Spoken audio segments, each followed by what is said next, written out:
एक बहुत ही महत्वपूर्ण मुद्दे को लेकर आपके सामने आए हैं और वो मुद्दा आपको भी उतना ही प्रभावित करता है शायद जितना इस देश के विपक्ष को करता है।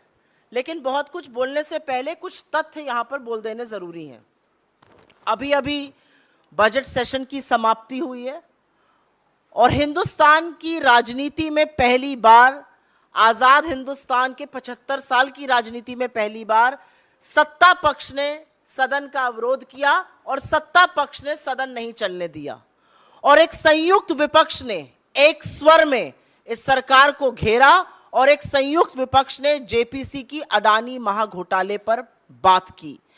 हम ईडी जा रहे थे, हमारे सांसद 200 सांसदों को 2000 पुलिस फोर्स रोकता है।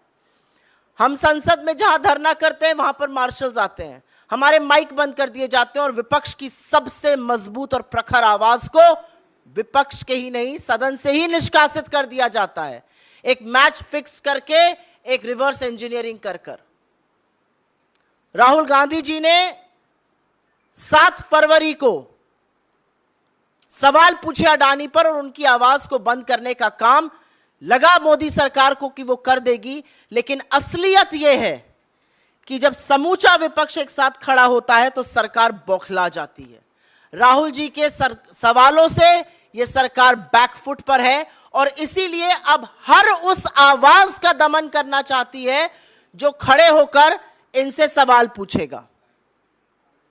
एक भी सवाल इनसे अनकंफर्टेबल पूछ लीजिए, बेरोजगारी, महंगाई, आर्थिक असमानता, किसानों की दुर्दशा, चीन का अतिक्रमण और सबसे बड़ा मुद्दा अडानी महाघोटाला। यह सरकार अब हर उस आवाज का दमन करने को तैयार है जो इस तरह के सवाल पूछेगा या तथ्यों को सामने लाएगा। बड़े बड़े खुलासे हुए हैं, चाहे वो अडानी महाघोटाला हो, चाहे वो चीन का अतिक्रमण हो। मुझे खेद के साथ कहना पड़ता है, जब अधिकांश मीडिया को पीएमओ का एक चपरासी व्हाट्सएप के माध्यम से चलाने की जरूरत करता है तो alternate media, digital media, social media पर खबरें आती हैं। आज इस सरकार ने उन आवाजों के भी दमन की बात करी और उसमें आपके जैसे डिजिटल प्लेटफॉर्म्स, आपके चैनल्स के डिजिटल प्लेटफॉर्म्स, आपके अखबारों के डिजिटल प्लेटफॉर्म्स भी शामिल हैं।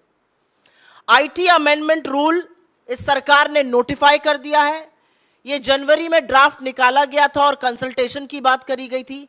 कोई व्यापक चर्चा इस पर नहीं हुई। जो स्टेक होल्डर्स हैं वो संतुष्ट नहीं है उस चर्चा से और उसके बाद भी रातों रात इसको नोटिफाई कर दिया जाता है। ये आईटी अमेंडमेंट रूल तब नोटिफाई किए जा रहे हैं जब आईटी एक्ट 2021 की ऑलरेडी कोर्ट्स में है, सुप्रीम कोर्ट के सामने है। सुप्रीम कोर्ट को अभी उस पर चर्चा करनी है और उसका संज्ञान लेना है। तो ऐसी क्या जल्दी है? और अब जो जनवरी में आया था उसमें फेक न्यूज के खिलाफ पीआईबी फैक्ट चेक करेगा। अब और भी बड़ी बात कह दी गई है, फेक न्यूज या मिस इंफॉर्मेशन जो सेंट्रल गवर्नमेंट के खिलाफ है उस पर एक इंडिपेंडेंट यूनिट जो सरकार के अंतर्गत रहेगी, बॉडी, वो फैक्ट चेक करेगी। सरकार ही कोतवाल है, सरकार ही मुजरिम है, सरकार ही जज है, सरकार ही सब कुछ अपने बारे में करेगी। तो अगर आप कोई सवाल सरकार से उठाते हैं जो कि असहज है तो अब ट्विटर, फेसबुक, यूट्यूब, व्हाट्सएप, तमाम ऐसे प्लेटफॉर्म्स को सरकार ने अपने आप को एक एकाधिकार दे दिया, एक छत्र राज दे दिया है कि वो उनसे कहकर उस न्यूज को हटा सकते हैं। लेकिन ज्यादा कुछ कहने से पहले सरकार के ट्रैक रिकॉर्ड की बात कर लेते हैं। आपको याद होगा 2019 में चुनाव के जस्ट पहले आप ही के एक साथी ने बहुत बड़ी एक स्टोरी लगाई थी कि हिंदुस्तान में बेरोजगारी 35 साल में सबसे ऊपर है। सरकार की फैक्ट चेक यूनिट ने उसको फेक न्यूज बताया था और 31 मई को जब मोदी जी शपथ ले रहे थे तो एनएसएसओ ने वो डेटा जारी किया और 45 साल में सबसे ऊपर बेरोजगारी थी। तो जिसको आप चुनाव के पहले फेक न्यूज बता रहे थे और उस डेटा को आपने एनएसएसओ को निकालने नहीं दिया, वो 3 महीने बाद डेटा भी सही था, खबर भी सही थी, सरकार को बचाने का काम खुद सरकार ने किया था फेक न्यूज कहकर। रिपोर्टर्स कलेक्टिव ने एक स्टोरी करी मार्च में 2022 में और उन्होंने कहा कि आधार जो है वो मिड डे मील स्कीम्स के लिए, जो पोषण की स्कीम्स होती हैं बच्चों के लिए, वो मैंडेटरी कर दिया जाएगा। सरकार की यूनिट ने उसको जून में फेक न्यूज बताया कि ये फेक न्यूज है, और अगस्त में विमेन एंड चाइल्ड डेवलपमेंट ने एक नोटिस जारी किया और कहा कि आधार मैंडेटरी नहीं होगा। अगर वो फेक न्यूज थी तो आपको ऐसा क्यों करना पड़ा? सवाल सिर्फ इस बात का है। अगर वो फेक न्यूज थी तो आपको नोटिफिकेशन क्यों जारी करना पड़ा? तीसरी स्टोरी मैं बताती हूं। गलवान में हमारे 20 जाबाजों की शहादत होती है। आप में से बहुत लोगों ने सोर्सेस के माध्यम से पुष्टि कराई, आपने स्टोरी चलाई कि 20 जाबाजों की शहादत हुई है, झड़प हुई है गलवान वैली में, और उस खबर को आप इस देश के सामने लाए। इस सरकार ने उसको डिनाई किया, इसको फेक न्यूज कहा गया तब तक जब तक बॉडीज वापस घर नहीं आने लगी, और फिर डिफेंस मिनिस्ट्री को अपनी वेबसाइट पर इसकी पुष्टि करनी पड़ी। तो हर जो चीज असहज रहेगी उसको आप पहले डिनाई करके फेक न्यूज कर दीजिएगा और उसके बाद उसी पर एक्शन लिया जाएगा। मुझे अभी भी याद है, यूपी में चीनी ऐप अपने फोन से हटाया जाए, ये खबर चली थी, उसको भी बोला गया था फेक न्यूज है। फिर पुष्टि सरकार नहीं करी, वहां के एडीजी नहीं करी कि नहीं ये सही खबर है। राहुल गांधी जी ने रेलवे की निजीकरण की बात करी थी भारत जोड़ो यात्रा के दौरान, उसको भी फेक न्यूज कहा गया था। बाद में सबने देखा क्या हुआ। तो मेरा कहना यह है कि जो भी असहज है, अगर अब अडानी पर खुलासे होंगे जो कि लगातार हो रहे हैं, और मैं दुख के साथ भी कहती हूं और थोड़ा सा क्षोभ के साथ भी कहती हूं, अडानी के खिलाफ जो खुलासे हो रहे हैं वो मेन स्ट्रीम मीडिया में नहीं हो रहे हैं आज की तारीख में। अगर डिजिटल प्लेटफॉर्म्स इसको कर रहे हैं, अगर सोशल मीडिया की फैक्ट फाइंडिंग एजेंसीज इस पर कर रही हैं काम, उसको भी फेक न्यूज कहा जाएगा।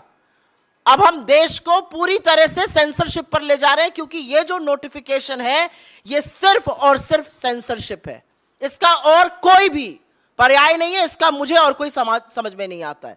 आज मामला राष्ट्रीय सुरक्षा का है। एक चीनी कंपनी अडानी के हर कॉन्ट्रैक्ट में सब कॉन्ट्रैक्टर है।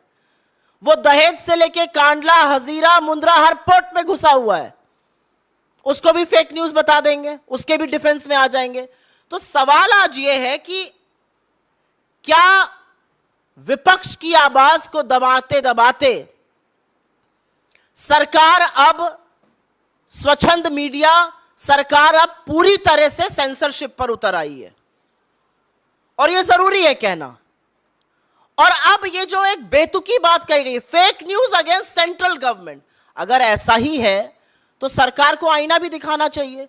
भारतीय जनता पार्टी से ज्यादा बड़ी फेक न्यूज फैक्ट्री दुनिया में कोई नहीं है, और फेक न्यूज के सरगना जितनी भारतीय जनता पार्टी की आईटी सेल के हेड और आईटी सेल के लोग हैं, उनसे बड़े कोई नहीं है। लगातार उनका झूठ पकड़ा जाता है, और हम ही नहीं, सोशल मीडिया प्लेटफॉर्म्स भी उसको वेरीफाई करते हैं कि ये मैनिपुलेटेड मीडिया है, ये आउट ऑफ कॉन्टेक्स्ट मीडिया है, ये फेक न्यूज है। झूठ फैलाने का काम इस सरकार के मंत्री करते हैं, खुद प्रधानमंत्री झूठ बोलते हैं। मैं नहीं पढ़ना चाहती किसी और विवाद में, लेकिन यह सच है कि जो विवाद इस समय प्रधानमंत्री की एजुकेशन या किसी चीज को लेकर चल रहा है, उसका जो बेडरॉक है, द इशू देयर इज कि वो झूठ बोला गया है। तो किसकी फेक न्यूज की बात करेंगे आप? एक व्यक्ति प्रशांत पटेल है, स्टैंडिंग काउंसिल है गोवा का, भाजपा का सदस्य। कल सुप्रीम कोर्ट ने उसको बोला कि आप लगातार फेक न्यूज फैलाते हैं, आप माफी मांगिए। इसके खिलाफ सरकार एक्ट करेगी। और ये जो रूल्स हैं, इनकी सबसे बड़ी खराबी ये है कि इसमें कोई भी जुडिशियल ओवरसाइट नहीं है। आपने प्लेटफॉर्म को बोल दिया, प्लेटफॉर्म को हटाना ही पड़ेगा।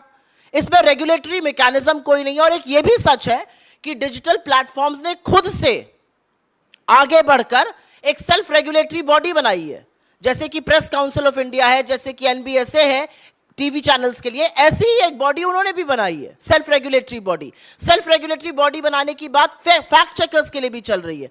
फैक्ट की आपको बड़ी चिंता है, लेकिन फैक्ट चेकर्स को जेल में डालना है। तो दिक्कत की बात यह है कि जब सरकार, एक हमारे शास्त्रों में कहा गया, निंदक नियरे राखिए। सरकार को ना निंदक पसंद है, ना निंदा पसंद है, ना स्पष्ट बात करने वाले पसंद है।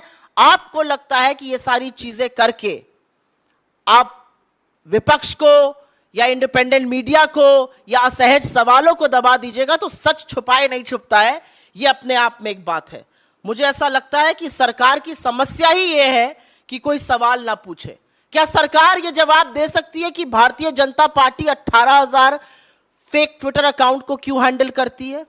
क्या सरकार यह बात दे सकती है कि एक ही आईपी एड्रेस से 23 वेबसाइट, तमाम फेसबुक पेज भाजपा के क्यों चलते हैं, जो सीमिंगली इंडिपेंडेंट है लेकिन एक्चुअली प्रचार प्रसार प्रोपेगेंडा भाजपा का फैलाते हैं?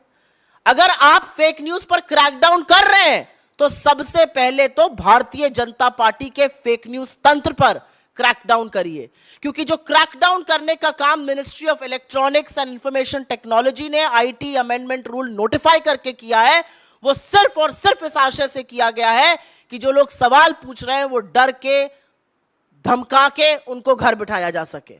आप एक व्यक्ति को चुप करा दीजिएगा, आप दो व्यक्ति को चुप करा दीजिएगा, लेकिन आज तो जनता खड़े होकर पूछ रही है कि यह सरकार, मोदी जी और उनके सारा तंत्र आज अडानी को बचाने पर क्यों तुला हुआ है। आपके सवालों का स्वागत।